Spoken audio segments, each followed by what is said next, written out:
வணக்கம் ஃப்ரெண்ட்ஸ், இது உங்கள் சாய்னிகா சமையல். இன்றைக்கி நம்ம சாய்னிகா சமையலில் என்ன பார்க்க போகிறோன்னா, ஒரு ஹெல்த்தியான ஸ்வீட் ரெசிபி தாங்க. இந்த ரெசிபி எப்படி செய்யலாம் அப்படிங்கிறத பார்க்குறதுக்கு முன்னாடி நீங்கள் இன்னும் நம்மளோட சாய்னிகா சமையலை சப்ஸ்கிரைப் பண்ணலை அப்படின்னா மறக்காமல் சப்ஸ்கிரைப் பண்ணி வச்சுக்கோங்க. வாங்க ஃப்ரெண்ட்ஸ், வீடியோக்குள்ளே போகலாம்.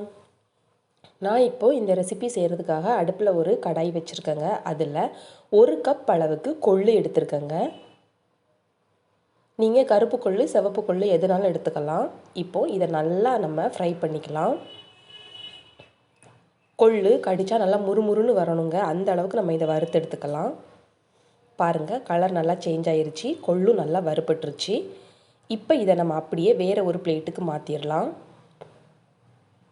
இப்போது அதே கப்லையே 1/4 கப் அளவுக்கு நிலக்கடலை எடுத்துருக்கேங்க. இது பச்சை நிலக்கடலை.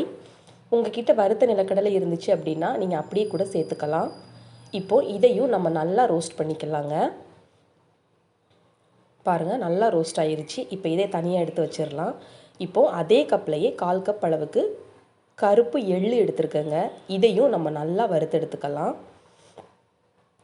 எள்ளு நல்லா வெடிக்குங்க, அந்த டைமில் நம்ம இதை தனியாக எடுத்து வச்சிடலாம்.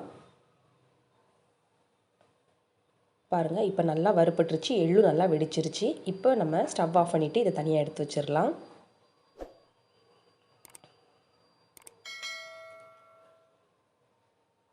இப்போது நம்ம எடுத்து வச்சிருக்கிற எல்லாத்தையும் ஒரு மிக்ஸி ஜாருக்கு மாற்றிடலாங்க.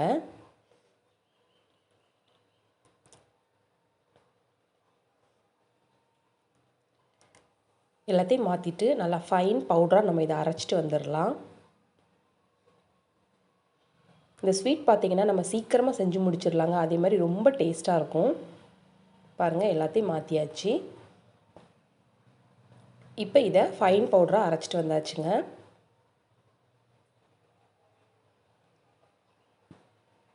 பாருங்கள், இந்த மாதிரி இருக்கணும்.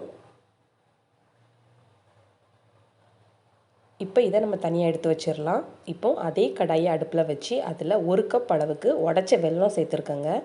கூடவே ஒரு 1/2 கப் அளவுக்கு தண்ணி சேர்த்துக்கலாம். சேர்த்துட்டு இந்த வெல்லம் எல்லாத்தையும் நல்லா கரைய வச்சுக்கலாங்க.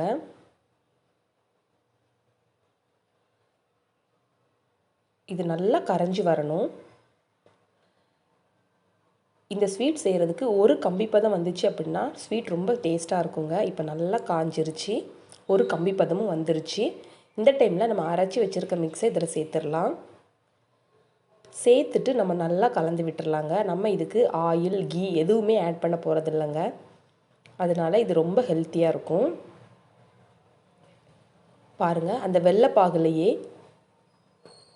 இந்த பொடியெல்லாம் நல்லா வெந்து வரணுங்க, அந்த அளவுக்கு நம்ம இதை நல்லா கலந்து விட்டுறலாம். இந்த மாதிரி பேனில் ஒட்டாமல் திரண்டு வரணும், இதுதான் கரெக்டான கன்சிஸ்டன்சி. இப்போ நம்ம அடுப்பை ஆஃப் பண்ணிவிட்டு அதை எடுத்து ஆற வச்சிடலாங்க. அது ஆறுனதுக்கப்புறமா நமக்கு வேணுங்கிற ஷேப்பில் இந்த மாதிரி பிடிச்சிக்கலாம். நான் இன்றைக்கி உருண்டையாக பிடிச்சி வச்சுருக்கேங்க. அவ்வளோதான் ஃப்ரெண்ட்ஸ், நம்மளுடைய சுவையான கொள்ளு உருண்டை ரொம்பவே சூப்பராக ரெடி ஆயிருச்சு. இது ரொம்ப ஹெல்த்தியாக இருக்குங்க. வெயிட் லாஸ் பண்ணணும்னு நினைக்கிறவங்க இது தினமும் கூட உணவில் எடுத்துக்கலாம், ரொம்பவே யூஸ்ஃபுல்லாக இருக்கும். நாங்கள் இப்போ இந்த கொள்ளு உருண்டையை சாப்பிட போகிறோம். நீங்களும் இதே மாதிரி செஞ்சு பார்த்துட்டு எப்படி இருந்துச்சு அப்படின்னு கமெண்ட்ஸ் பாக்ஸில் கமெண்ட்ஸ் பண்ணுங்கள். மறக்காமல் நம்மளோட சாய்னிகா சமையலை சப்ஸ்கிரைப் பண்ணுங்கள்.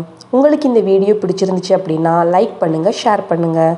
நாளைக்கு மற்றும் ஒரு புது ரெசிபியோடு நம்ம சந்திக்கலாம். தேங்க்ஸ் ஃபார் வாட்சிங்.